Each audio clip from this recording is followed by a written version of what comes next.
الوارثين مثل الأحفاد، فهذا أمر خطير في نظري، فإن الله سبحانه وتعالى قد حدد المواريث فقال في آخر هذه الآية: وصية من الله تلك حدود الله ومن يطع الله ورسوله يدخله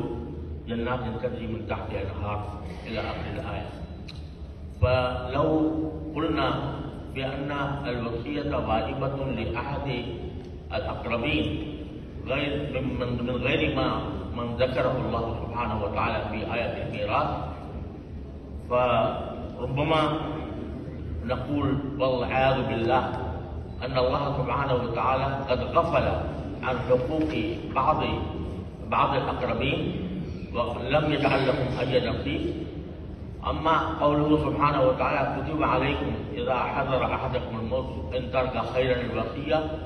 فقد صرح فيه للوالدين والأقربين،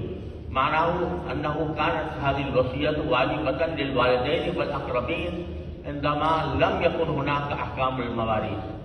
ولكن لما جاءت آية الميراث وقال فيه سبحانه وتعالى: يوصيكم الله في أولادكم، وقال في آخره: وصية من الله، فإن هذه الوصية هي الواجبة التي ذكرها الله سبحانه وتعالى.